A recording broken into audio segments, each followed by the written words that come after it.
It's the homeboy visiting. Trey is in the house in this episode. Hilary and Aunt Viv got to get to a better place, a common ground, because Hilary is moving out.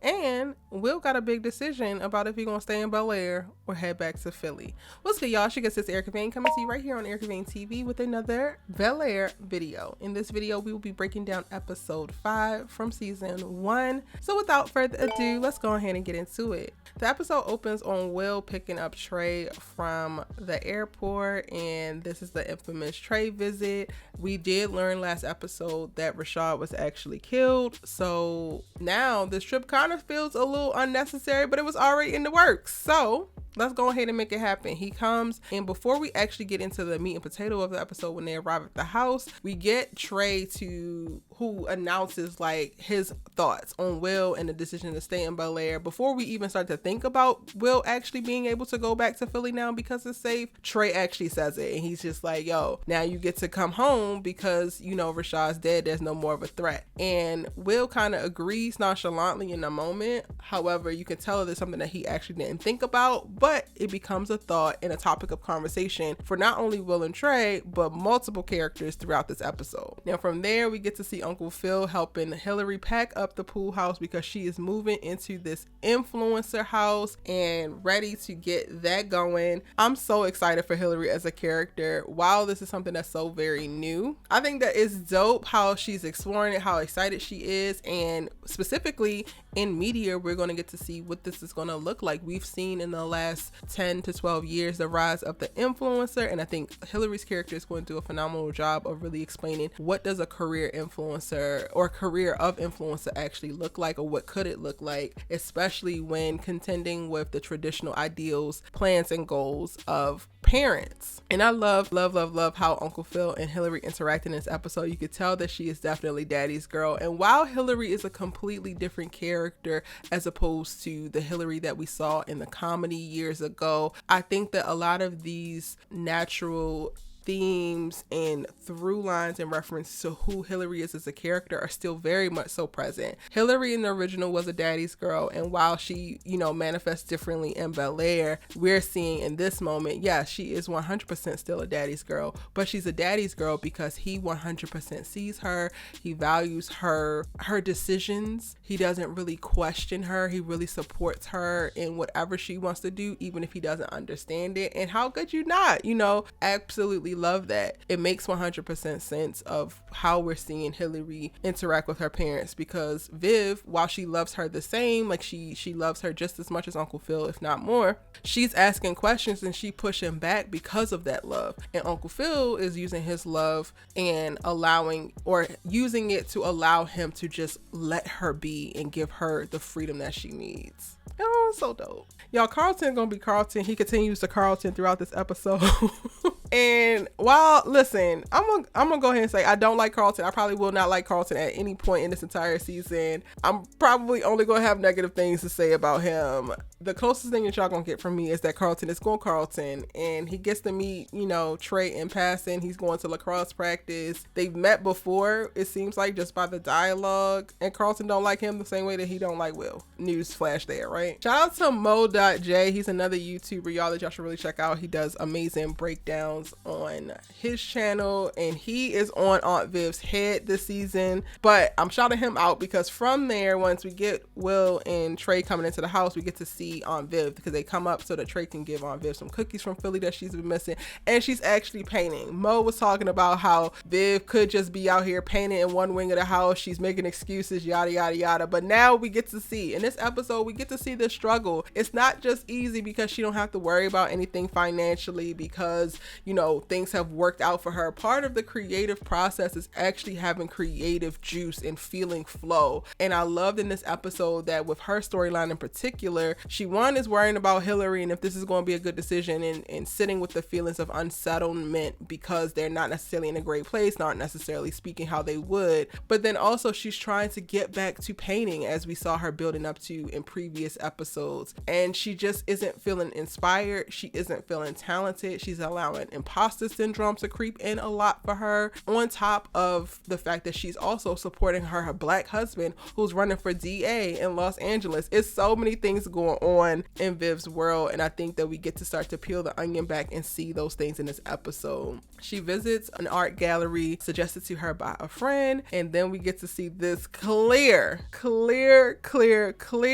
like brewing love interest, or at least he got interest in her, okay? Michael Ealy's character got interest, okay? Michael Ealy plays Reed Broderick in this episode, an artist and curator of his own gallery who loves and adores Vivian Smith. Correction. Vivian Banks. Y'all, you smooth. Michael Ealy is a smooth brother. This is beautiful casting, y'all. Anyway, he is showing her around this art gallery that she was suggested by a friend to go and visit, hopefully to spark some of these creative juices flowing. He's applying a little subtle nuanced pressure all the way to the culmination of like literally leaving a blank spot within his gallery specifically for whatever Vivian cooks up in her creative studio on her canvas, he's gonna put here, and she is completely flabbergasted by the offer. There's definitely some type of chemistry, even though I feel like Vivian is very much so not kicking back flirty energy. It's 100% coming from him. They have, I don't know if it's creative chemistry or what, but the deep looks, the bated breath, the slow talking, all of it was giving me everything that I needed. And while I want this marriage to make it, listen to me, y'all, this is about to be a whole trollop Erica coming through. I understand and want Vivian and Uncle Phil to keep it tight, keep it right. But look at this dang on man, y'all. Look at Michael Ealy looking how he looking, and he looking at her. God help us. I'm gonna pray for Aunt Viv because she gonna need it, y'all. She really gonna need it. Since we're talking about Aunt Viv, she also has a little bit of moment of contention with Aunt Vi on the phone when she talks about Will not actually going home, because her vote is for Will not to actually leave Bel Air but to stay and capitalize on all of the amazing opportunities that are there for him if he does stay. And ultimately she winds up having a conversation with Will later on in the episode and gives him the validation that he needs to make the decision to stay. Will is struggling and, you know, fighting with Trey around the idea of him staying and what does that mean for him and what does that mean for their relationship. And she ultimately is able to sow some seeds of validation and support of like, they're here for you. If you want to stay here, it's nothing wrong with that. It doesn't say anything about you as your character or anything that Trey is actually saying. It really just says that you want a chance and you see the world a little bit bigger and you can do this. And I love it because then that's also followed up with her, you know, talking with Hilary at the end of the episode and really them getting to a better place of understanding, and Hilary interrupting her to the point of like, yo, I just want you to tell me that you support me. Like, you don't have to understand it, you don't have to agree, but just tell me that you support me. And Aunt Viv is able to do that in checking herself and doing the reflection that we saw, you know, spark 2 episodes ago in reference to how critical she can be, or, you know, how forthcoming she can be about specific things that don't necessarily help the situation. And in this moment, she's able to put herself aside and her thoughts aside and really just show up for Hilary, let her know that she loves her, she believes in her, she supports her, she's proud of her from that dinner, and she's going to be here regardless. And I was like, yes, black mama, black daughter moment. Yo, Bel Air is giving us everything and more, and I'm totally here for it. Now, we know that once Hilary leaves and goes into this influencer house, it's going to be a damn chaotic mess. Y'all see this dinner? In this episode, Hilary's hosting a dinner with her new housemate so that she can, you know, introduce them to the family, but then also she can get to know them a little bit more. And this is a nice little, very diverse peppered crew. They got a whole bunch of things going on, egos out of this world, followings out of this world. It's definitely giving the whole influencer landscape vibe, so I'm totally here for. The little twin brothers decided they want to do a prank and want to create a moment to be butt naked throughout the house, and that's going to be a thing that happens within this house. I don't know if Hilary's going to be happy in this influencer house, but girl, it's something that you want to do. It's an experience that you want to try, so 100% go for it, honey. But if this is what these people are giving, I don't know if you're gonna make it. It's gonna be some interesting stories. You might grow your following. Just keep that live button on, honey, but you probably gonna be annoyed. Aside from that, Hilary can throw a party. She can cook, she can curate and decorate. She's a phenomenal hostess. Like, look, Coco, you're giving Hilary, and Hilary is everything. Now, going back to this dinner, and I know I'm jumping all over the place with this episode, y'all, but I'm just telling y'all basically how my thought process is when I'm breaking down this video. Going back to the dinner, child, Trey decides to go ahead and get drunk at the dinner because he's in Bel Air, and why not? And this is after they have a moment of like, he got to get dressed for it. He got a problem. He kicking up dust with Will, which is already foreshadowing of how he's going to act the rest of the episode. But he kicking up dust because he got to get dressed for dinner and it's a little bit more polished and this and that. But he winds up at the dinner and he starts to drink and really start to enjoy himself and run his mouth. So much so that he basically tells Carlton everything about why Will is here and what's going on. And it's so annoying because this becomes the thing that Carlton is now going to use to hold over Uncle Phil's head. And it's just like, sir, why do you care? Why does it matter? He found out that Uncle Phil actually pulled some strings and kind of illegally got Will out of jail just so that he could be able to come here. And this is something that Carlton not only confronts Uncle Phil with, but also confronts Will with. He uses it with Will to make him stay away from Lisa, and then he uses it with Uncle Phil as kind of like a carrot that he's dangling for when he's going to want something or need something next. And all I can say is that they're just doing a really great job of making Carlton a villain. Top tier villainry. That's not a word, but y'all know what I'm saying. Things kind of come to a head for Will and Trey at the D-Smoke concert that Uncle Phil gets them all tickets to, because Will finally starts to have the conversation about the idea of Will not coming back to Philly now that Rashad is gone, and Trey can't seem to wrap his head around it. He starts to throw out things with Will about like him choosing a better life and him having all these options and he thinks he's better and all that. And it's honestly reminiscent of when Trey, played by Don Cheadle back in the original, he came to visit and he was kicking all of this smoke Will's way about choosing something more, choosing something better, and not better in that Philly is below Bel Air, but just as Will talks about, like, there's more to the world now that he's seen it. So he wants to be able to stay out here and continue to explore and see how far he can go with all the things that he have now. When you think about it, Will has already conquered West Philly. Like, he was king of the hill. He was king on his team. He was, you know, known and beloved in the neighborhood aside from some little hate and drug dealers. Like, there was no more real growth that he could do back in West Philly. But now in Bel Air, he's kind of starting over, and it's the beginning of a new mountain that he needs to climb, and social cues and the things with education, all of the things that he could learn that he was never exposed to, he's now exposed to now. It's a no-brainer decision. However, it's definitely one that breaks his heart. Trey winds up leaving early after they get into it because Trey just can't seem to understand. And I'm hoping that we get another Trey episode where Trey comes back out and then he's able to resurrect his relationship with Trey, because you can see that they're like tight homies. You can see that they really love and care about each other. I thought that the scene outside the house when they're saying goodbye was so beautiful, with these two emotional brothers just having so much love for each other but standing on two opposite sides of one issue, and ultimately they're fighting for themselves. Like, Trey doesn't want Will to come back to Philly because he thinks that that's what's best for Will. He wants Will to come back to Philly because he feels like that would be what's best for him. You kind of can't fault him in that. And Will is staying because that's what's best for him. It's crazy because watching Will talk to Trey about staying was more emotional to me than him telling his mama. But his mama is going to come from a place of just being able to understand. So while it's going to hurt, she'll be all right, and she gets it. I love the moment between Aunt Viv and Aunt Vi when Aunt Vi said, "But I'm not done raising my son yet." And it's like, that's cool. Nobody said that you were done. However, what you and your lifestyle can afford him has reached its max. Now,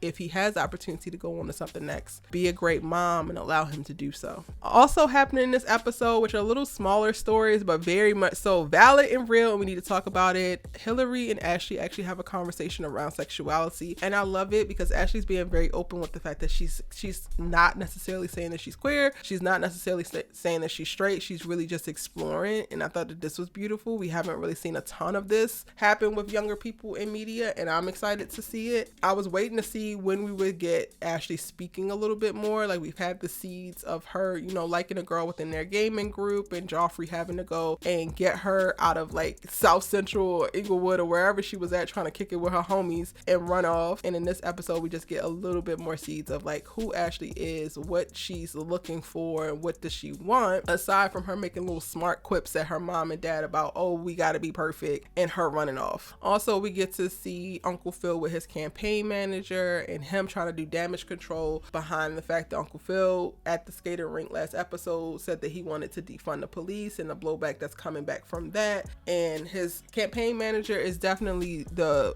politically correct Negro, okay? He wants him to do what he thinks is going to get him elected. Meanwhile, Uncle Phil is fighting to stay as authentic, grounded, and real as he possibly can. And clearly that is going to be a problem for the people around him, or the people who are used to him being one way, and now him diving deeper into a more authentic version of himself. And that includes Carlton, because I partially feel like the little stand-up that they had after he figured out what was going on and how Uncle Phil saved Will, I think that that's also something to be said about that, and that Carlton thinks his father is one way, but in learning what he did for Will, he realizes like, oh no, this is who my father really is. But at the end of the day, he would also do the same thing for you, Carlton. So are we really mad that he broke the law, or are you really just still jealous about Will? Let's call a spade a spade. And then also Carlton has a conversation with Lisa. He thinks that now that he got Will on the back end to leave Lisa alone, and that he's helping Lisa plan her memorial for her mom, that it's time to go ahead and press up on her. She still don't want you, bro. You're still raggedy, bro. And guess what? Whether Will pursues it or not, she's already filling out young boy, the prince. So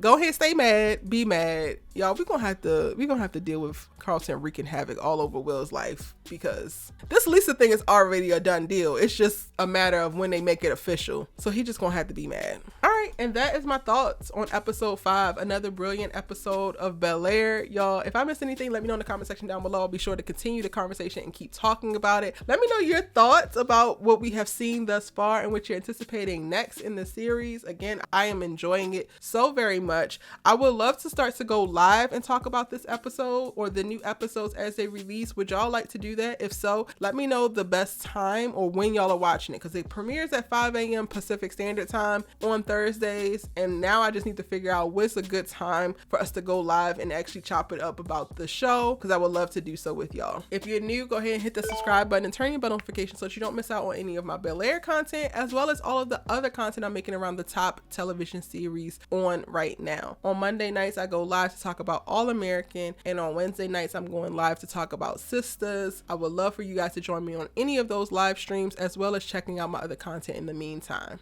Until the next one, bye.